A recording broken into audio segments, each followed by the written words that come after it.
smile. I've got nothing to do but smile.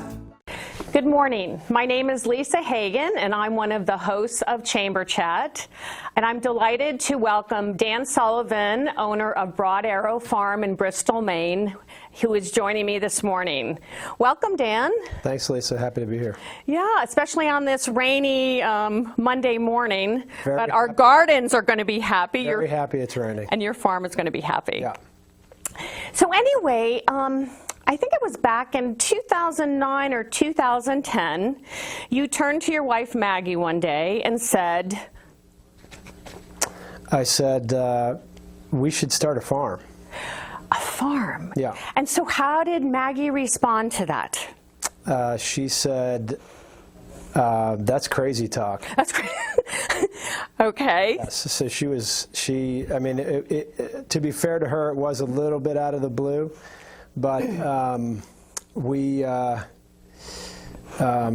thinking about, how we were going to spend the rest of our years together, as a couple, and how we wanted to live. And we've always found small town, rural living appealing, and we wanted to be able to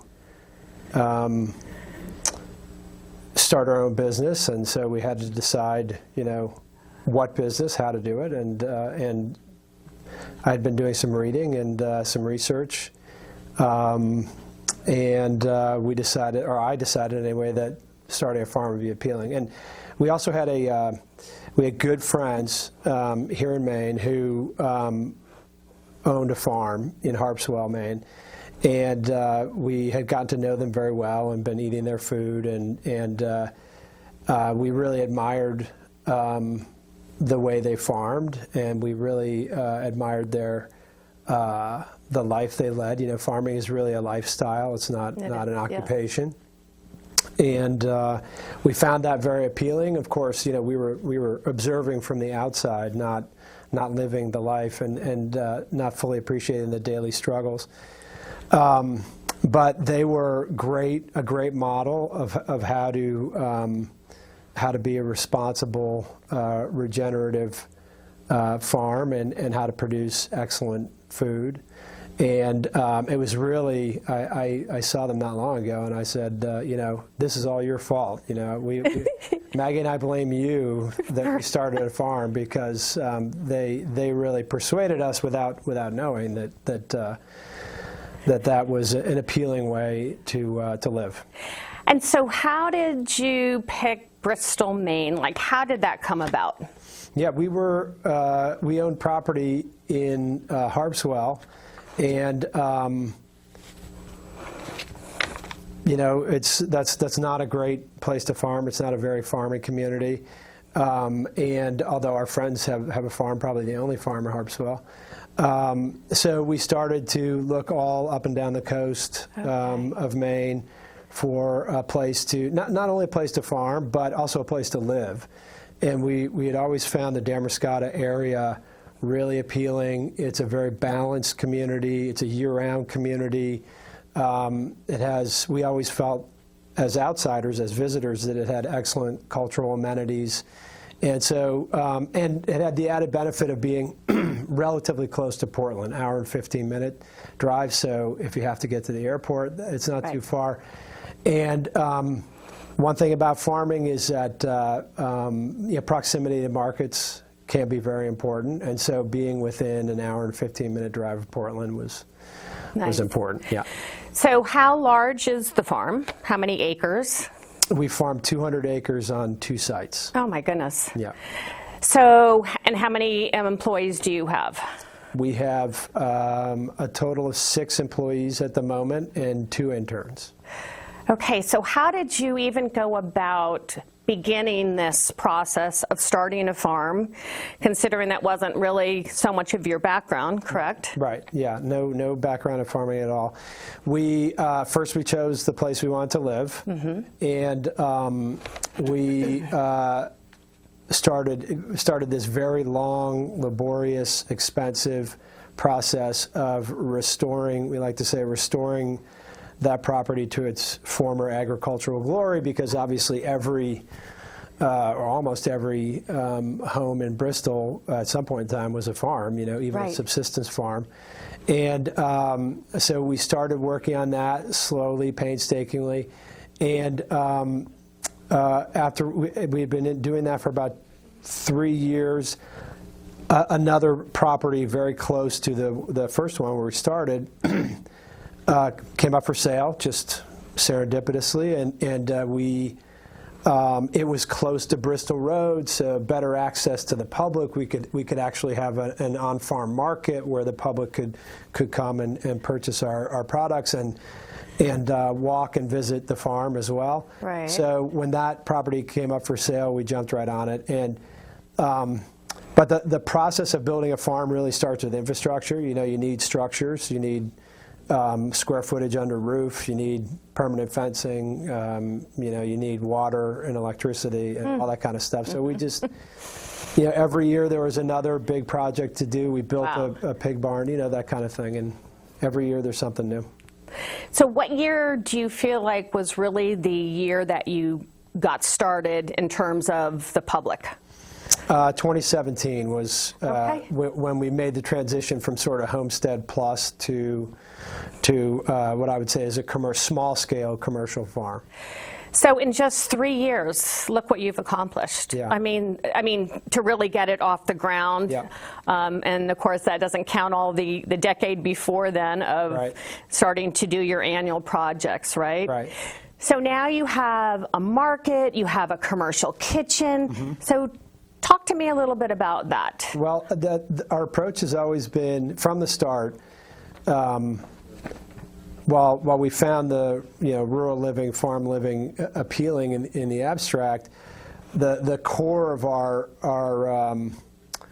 initiative has always been the food.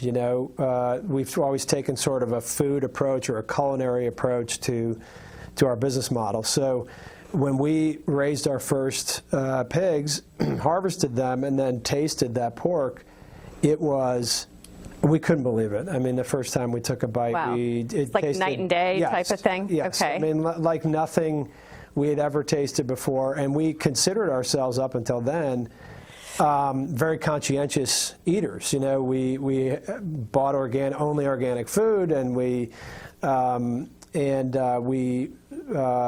were very conscious about where our food was coming from, and so we thought we were eating what we called real food.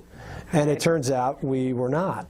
And so that was a real revelation, and that convinced us after that first harvest that we really want to focus on producing that taste memorable food, that really effectively takes people back to the time when this is how all livestock was raised, and all livestock and even produce had a much richer taste than it currently does because of the way it's produced. So that was the first part of it, and then the second part of it the second motivating factor in our the construction of our farm is using methods that actually build the soil on our farm, that sequester carbon, and sort of in contradistinction from industrial farming, we want to make the land that we farm better, not worse. That's a method of stewardship, of course, but more importantly, it's an imperative. We've always felt that, and we learned this from our peer farms and from doing a lot of research, that agriculture has a reputation, large-scale agriculture, industrial agriculture, has a reputation for putting the environment in which it's practiced under pressure. So whether it's pollution or soil runoff or manure lagoons, or, all that kind of thing. We knew that type of farming was not for us. We knew that it was, first of all, it really separates you from the land. That practice separates you from the land and the animals. That's a very aseptic way to do things. We instead wanted to make the ground that we were working healthier, more vigorous, better able to support our agricultural activities.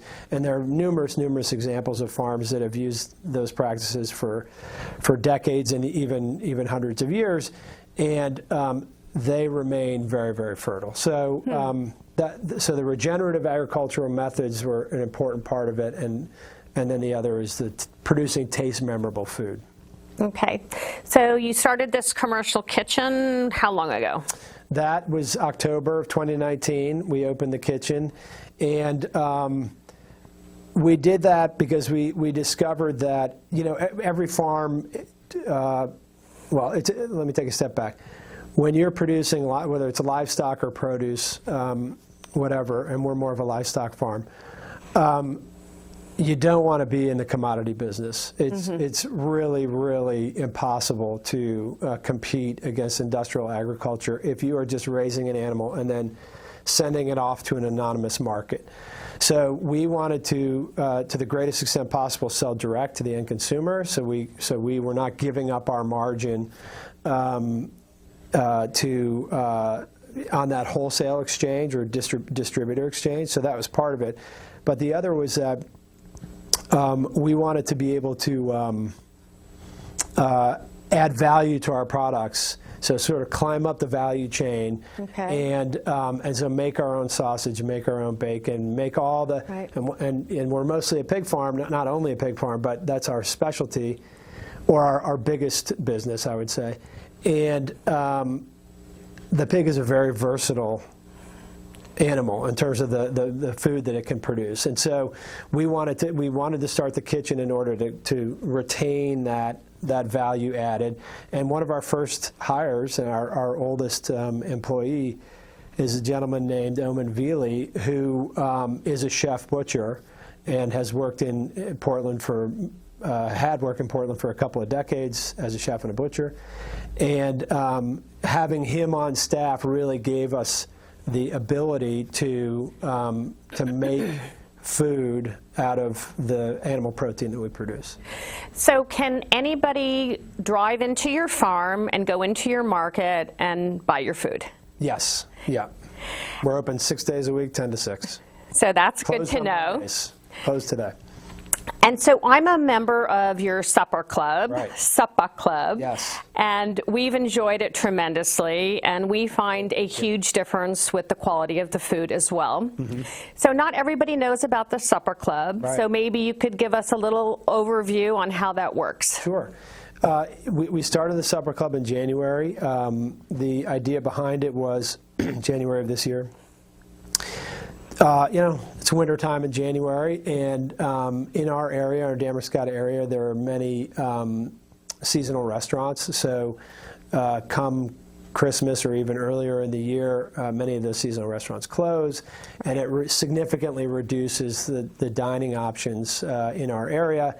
And so we wanted to offer our community a different dining option, and an additional dining option, let's just say. And so every week, our chefs, we now have 2 chefs on staff, they produce a menu of 3 entrees and 3 side dishes. The menu changes every week, and each of those items is priced a la carte. And members of the club receive an email on Friday mornings with laying out that menu, and then they can choose, mix and match any of those dishes, all of those dishes, or none if they don't find anything appealing that week. There's no minimum purchase required. And and then once we receive all the orders, the kitchen prepares the meals. They are all take-home heat and eat, and we make the kitchen works its magic, and then we make the meals available on Thursday afternoons. And so what is the cost to join your supper club? There's a $10 membership fee, and that entitles members to 2 things. One is a 10% discount on all of their supper club purchases. So if you purchase only maybe a week or a couple weeks of supper club purchases, that 10% discount ends up basically refunding your $10 membership fee. And the other thing it does is guarantees the the club member their choice. So our kitchen produces other prepared foods outside of the club every week, but and those are available to anybody who comes in our market or anybody who orders online. They don't have to be club members at all. But the club membership guarantees members the meal of their choice that week. And so how many members do you have today? Now we're over 120 members. Oh my goodness. Yeah, and we receive maybe 70 orders, entree orders a week. They're all portioned for two, so when you multiply that by two, that's over 140 meals every week. And yes, our kitchen is really busy. Yeah. And it's been really popular, and it's a difficult format. The take-home heat and eat format's difficult, much more difficult than plating of food and eating it in a restaurant. Right.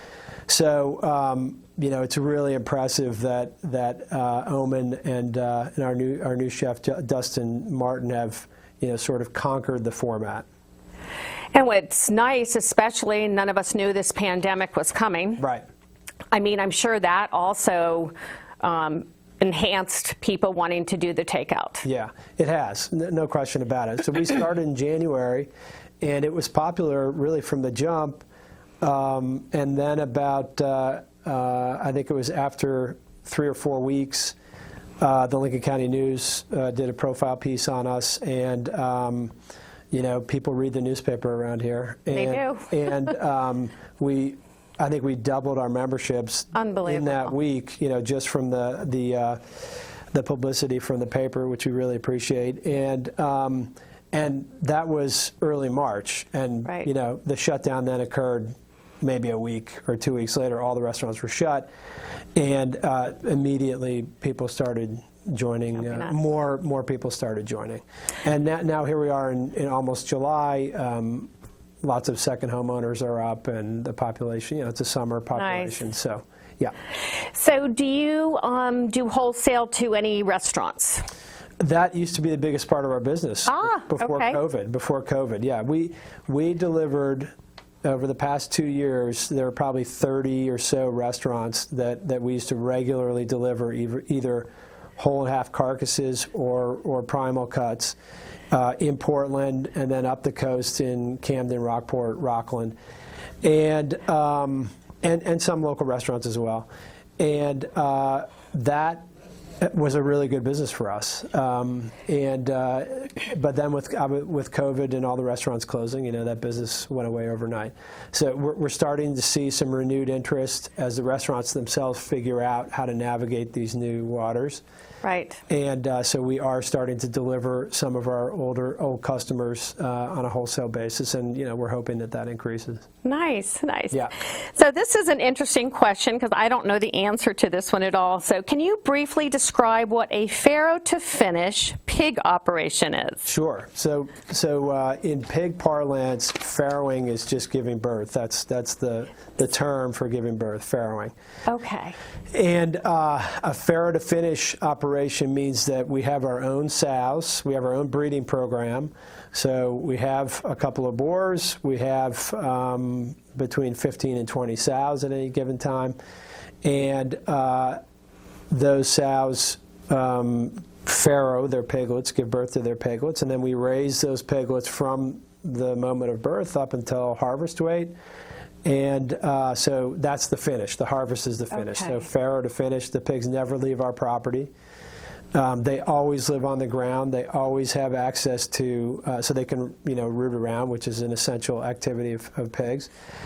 They always have access to the outdoors, so sunshine, fresh air, clean water. Nice. Yeah. So they're very much in their natural habitat at all times. So how many pigs do you have on average at any given time? Yeah, as we call them meat pigs, the pigs that we intend to harvest.